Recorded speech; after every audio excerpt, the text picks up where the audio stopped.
Congratulations. It's late at night, and I found a super intense horror movie. If it's not good, feel free to come at me. The story begins one night. A little girl is fast asleep. Suddenly, her body starts convulsing violently. She passes out completely. Her mom, Rebecca, hears the noise and rushes in. She quickly gives the girl a shot. Only then does she stabilize. This is actually her third seizure today. It turns out Luna suffers from a rare disease. She collapses at any moment. Doctors are completely helpless. To make matters worse, with every seizure, Luna's organs are gradually failing. She has developed a severe resistance to meds. The doctor implies she's about to kick the bucket. Rebecca realizes it's the end of the line. But they can't just wait for death. Since modern medicine failed, she talks to her husband Guillermo about finding a folk cure.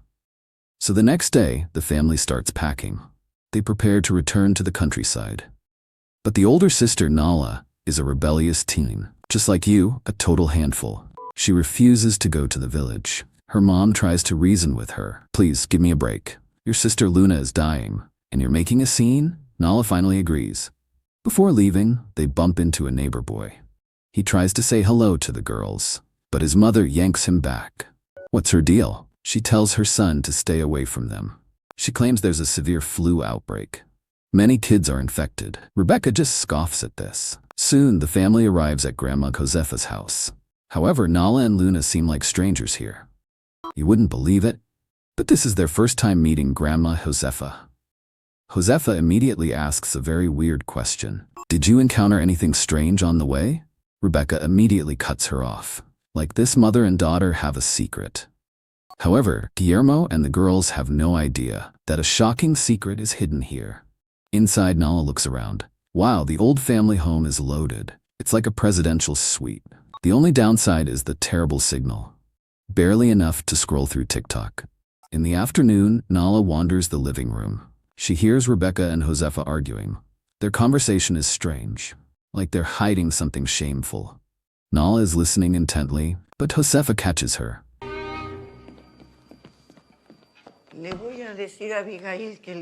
At night, the maid Abigail puts them to bed. But Luna needs a bedtime story. Abigail thinks, I don't know any normal stories. So she tells them a local legend. There were triplet sisters. Every time they fell asleep, a witch would come to drain their blood, to stay young forever. The witch only targeted the youngest sister, making her weaker and weaker. So the two older sisters placed scissors under her bed every night. They believed this would scare off the witch. But it was useless. To help their sister recover, they found a local sorceress. They made a deal with her. The sorceress agreed to teach them to make a back. A back can grant any wish, saving their sister's life. But in exchange, they had to steal a newborn baby as payment. Otherwise, there would be severe consequences. That night, they went to the woods to create the back. Following the instructions, they buried an ostrich egg, then sprinkled goat blood on it. After waiting for 6 nights of spells, it was done. When the sisters checked, a brand new back had hatched from the egg. And you know what? Believe it or not, from then on, the sisters' health started improving. As a reward, the sisters actually stole a baby. They gave it to the sorceress. She was very satisfied. She planned to take them as apprentices and teach them the black arts. But the second sister thought it was too cruel. She didn't want to learn that stuff. Finally, the eldest sister decided to stay and train. But one day, in the sorceress room, she found the third sister's ribbon. That's when she realized the truth. The sorceress was the very witch harming their sister. Knowing this, the eldest sister decided to kill her. Nala and Luna are listening intently. Suddenly, Rebecca bursts in. She sees them and yells, "Why are you still awake?" When she finds out Abigail is telling ghost stories, Rebecca gets furious. Telling my daughter's ghost stories this late? Are you out of your mind? After scolding Abigail, she goes back to be with her husband. Meanwhile, Josefa is peeking from outside, looking envious. She's literally drooling. The next day, Rebecca tells Nala to watch Luna. She and Guillermo are leaving for a few days to find a cure for Luna. Little do they know, this trip will cause big trouble. Since the parents left, Josefa has acted like a different person. Knowing the girls are vegetarians, she forces them to eat undercooked meat. Frustrated, Nala goes to the pool for a swim. but she finds the pool filthy. However, the gardener Anselmo is very friendly. He offers to help Nala clean the pool. But then Josefa appears. The old lady drives Anselmo away and yells at Nala for dressing too revealingly, telling her to get back to her room. Even creepier, that night, Josefa comes into the sisters' room. She walks to Luna's bed first, muttering something, like she's chanting a spell. Nala is terrified by this scene.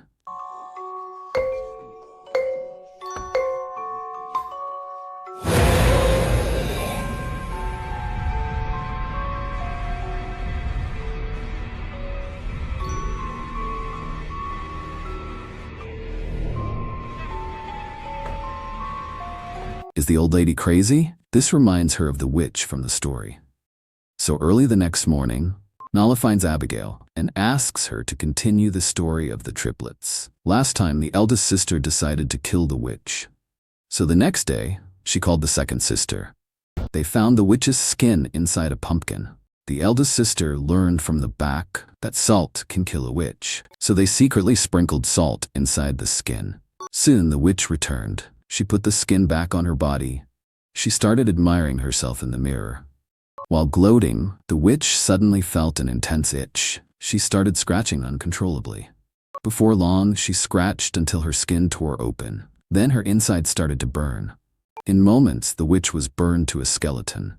Pero con su último respiro, les echó un mal de ojo. Juró que la envidia las consumiría. Sería su caricia. The sisters' plan succeeded, but they forgot one thing. Getting help from a back requires payment. The next day, the back took their mother's life. Furious, the second sister decided to avenge her mother. She took a knife and found the back. She stabbed it to death. But the back's death caused the third sister's illness to return worse than before. She died a few days later. The second sister blamed everything on the eldest, believing it was her dabbling in black magic that caused this. The sisters turned against each other. Since then, the second sister renounced magic, while the eldest sister continued to practice. Later, the villagers found out, and they had to flee the village, disappearing without a trace. Just as the story finishes, Josefa bursts in. She orders Nala to clean the pool. Nala heard this and immediately got angry. She immediately snapped. Ay, abuela. A mí no me abueleas. Mientras estés en mi casa, vas a hacer exactamente lo que yo te diga, mamita. Although reluctant, she had to obey. So Nala spent the entire day cleaning the pool. From morning until night. By the time she finished, it was late. But Josefa showed no sympathy, telling her to continue tomorrow. Nala was convinced Josefa was the witch from the story, so she put scissors under her bed before sleeping.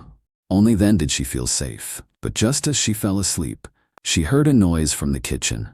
Nala went to check and found a pot of green, viscous liquid.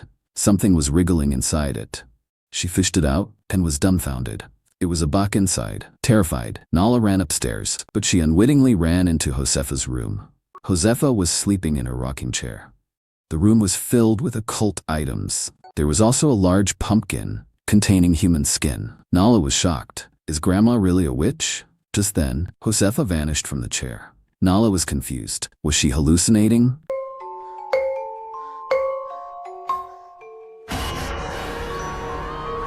It turned out to be a nightmare. But right then, she noticed a bald monster gnawing on Luna's feet. Nala leaned in to look. Holy crap, isn't that the witch from the story?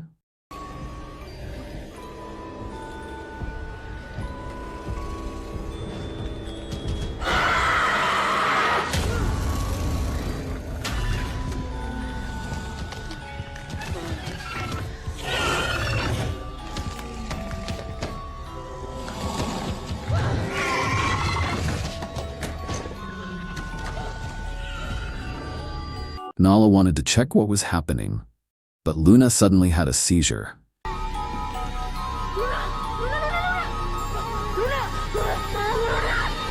It was another dream, a dream within a dream. Nala finally relaxed, but after waking up, Luna felt a sharp pain in her foot and vomited milk. Nala rushed to find Josefa for help. She found Josefa on the phone with Rebecca. Nala tried to talk to her mom, but Josefa turned away, lying that the girls were playing in the yard.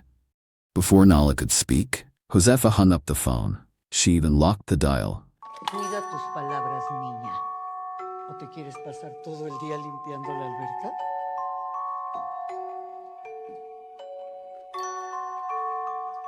Qué bueno que estamos de acuerdo, mamita. Josefa's strange behavior alarmed Nala. This old woman is definitely hiding something. Nala went to Abigail, trying to find out about Josefa's past. Abigail's expression turned serious. She avoided talking about Josefa and told Nala not to cause trouble over that story, claiming it was all fiction. Abigail's reaction made Nala even more suspicious. She sneaked into the attic, planning to secretly call her mom. Sure enough, the phone had some signal upstairs, but Rebecca's phone wouldn't connect. Then Nala found a photo album. While she was looking at it, Josefa was furious. Without hesitation, she scolded Nala severely. Nala explained she just wanted to call her mom, and the signal was better upstairs. Josefa snatched Nala's phone and smashed it on the floor.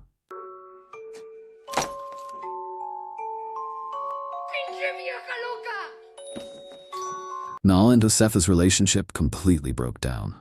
But Nala wasn't giving up. What secret was in that album that made Josefa so angry? She sneaked back to the attic and stole the album. That night, she studied it with Luna in bed.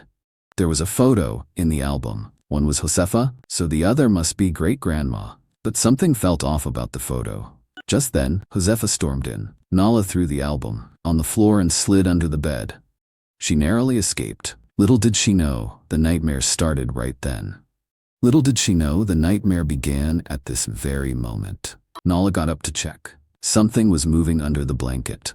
Nala was terrified, but when she lifted the covers, there was nothing there. That was strange. Did she see it wrong? Nala cautiously walked over to look.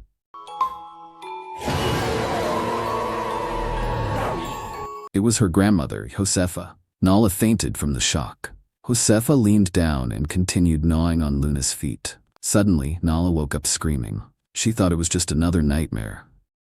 But when she checked Luna's bed, she found real bite marks on her sister's feet. Last night wasn't a dream. It was all real. Josefa is the blood-sucking witch. At this moment, Nala didn't dare stay in that house 1 minute longer. She grabbed Luna and fled the house. After running for a while, they reached a small forest. A wooden cabin appeared nearby. That was Abigail's place. Abigail had mentioned she lived in a cabin nearby, but Luna collapsed from exhaustion. Nala had to leave her there and went alone to seek Abigail's help. But to her surprise, the cabin was also filled with strange artifacts. That's when she realized Abigail was a witch too. Nala scrambled out in terror. When she got back, Luna was having another seizure, and Josefa had caught up to them. She quickly injected Luna, stabilizing her. Back at the house, Josefa beat Nala, blaming her for almost killing her sister. Nala finally stopped holding back. Es tu culpa. Ya sé lo que le haces en las noches a Luna. Yo te vi. Enloqueciste con los cuentos de Abigail, mamita. Yo sé todo. Sé que eres una bruja. Sé que le chupas la sangre a Luna. Pero por eso ya nos vamos. Seeing Nala resist, Josefa stepped on Nala's hair and locked her in the basement. Later, Anselmo, the gardener, came to the window. Nala wanted Anselmo to save her, but Anselmo said he didn't dare. He was just passing by. However, he promised to plead with Josefa for her. The next day, Josefa came for Nala. Nala thought she was being released, but Josefa told her to check the pool. Nala went to the pool and was horrified. Anselmo had drowned in the pool. Qué desgracia. Morir tan joven. When the police arrived, Nala couldn't contain her rage. She rushed into the room. No fue un accidente. Ella lo mató. Ella es una bruja. Le chupa la sangre a mi hermana en las noches. Pedro nos intentó ayudar y ella lo mató. But the police wouldn't believe a child's words. Nala watched helplessly as they left. As soon as they were gone, Josefa wheeled Luna out. There was a machine draining her blood. Luna looked incredibly weak. ¿Qué estás haciendo? Josefa claimed they were blood samples to cure Luna. Nala said that's total bullshit. She knew Josefa was keeping the blood to drink. Just then, the phone rang. Nala knew it must be her mom. She ran downstairs and grabbed the phone. She quickly told her mom what was happening, but Josefa cut the phone line immediately. Nala was locked in the basement again, but this time she found a shovel. She smashed the door open. She ran back to the room and grabbed scissors, planning to take Luna and leave, but Josefa appeared.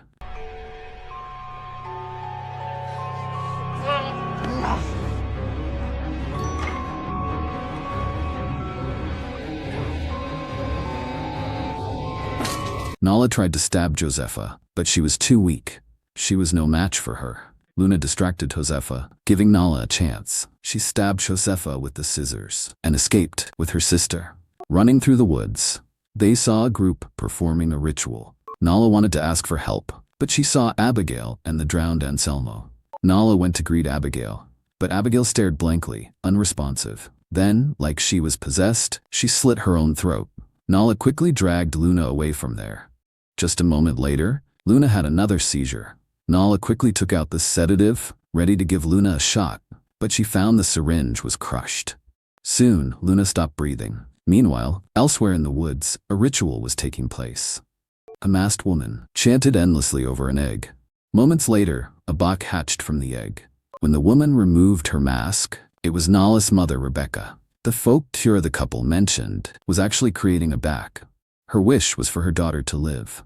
Sure enough, Luna instantly came back to life. Nala was confused, but without thinking twice, she continued fleeing with Luna.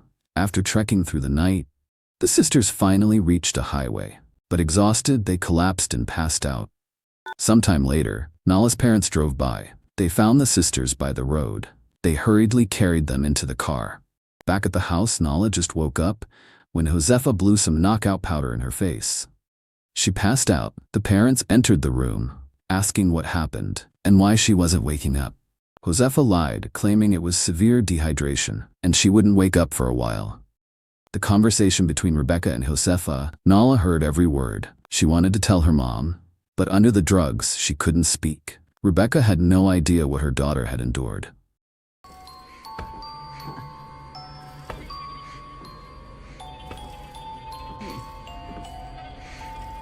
Ay, mamita. Escúchame bien. Ni muerta voy a dejar a Luna.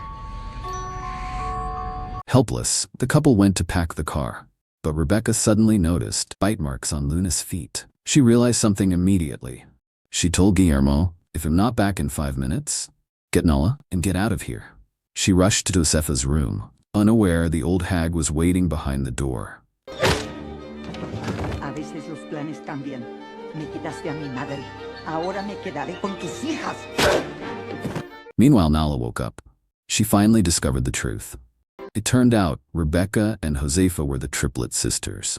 Rebecca was the eldest sister who continued practicing magic. She kept her youth by drinking children's blood. Josefa was the second sister who gave up magic. Seeing Rebecca remain so young made her jealous. Plus, Rebecca's magic caused their mother's death. So, Josefa sought revenge. She started drinking Luna's blood to restore her own youth. Indeed, when Josefa removed her bandages, she became very young. She looked exactly like Rebecca. Then, disguised as Rebecca, she found Nala. She said she'd wait in the car and told Nala to say goodbye to Grandma. In reality, she wanted Nala to kill for her. Unsuspecting, Nala fell for it. She took scissors to Josefa's room and stabbed the grandma on the bed repeatedly, turning her into a bloody mess.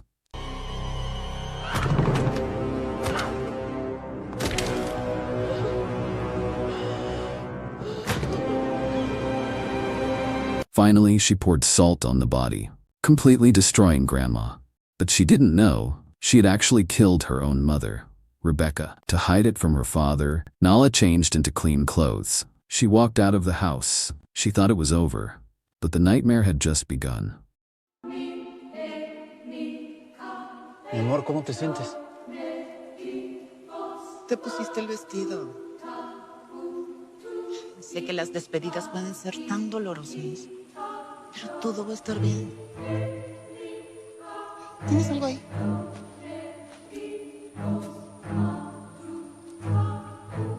Ya, Estás perfecta.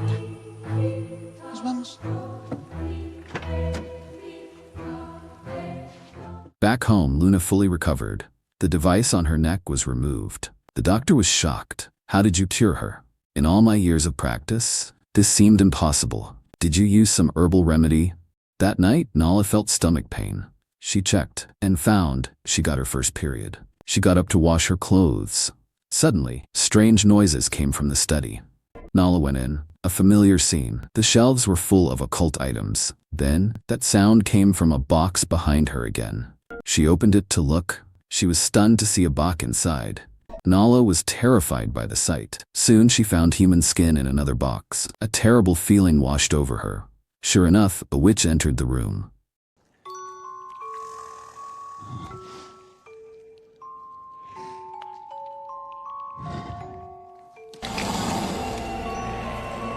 El mundo adulto es complicado y fantástico.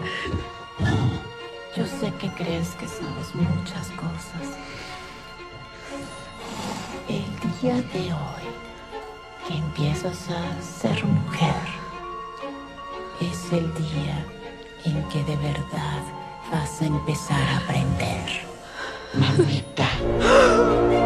Nala finally realized the truth. That voice didn't belong to her mother at all. She desperately tried to escape, but it was already too late. The Bach had saved her sister's life, but the price had to be paid. The legendary curse of the witch came true. Sisters killing each other, receiving their due retribution. And this curse, feeding on the fresh blood of others, will continue to pass down for generations. That's the end of the movie. This is a folk horror film with distinct pros and cons. Its greatest value is visualizing Mexican folklore, specifically the evil eye belief, deeply binding horror elements with local culture. However, the flaws are obvious. The pacing is slow, the build-up is a bit too long, the plot logic is also a bit messy. For instance, the maid Abigail and the gardener Anselmo. What exactly was their relationship with Josefa? Why did Abigail commit suicide during the ritual? And Nala's father? Did he know his wife was a witch? I didn't quite get those parts either. But as a genre film with cultural depth, it is still worth watching. Alright, that's the story for today. See you next time.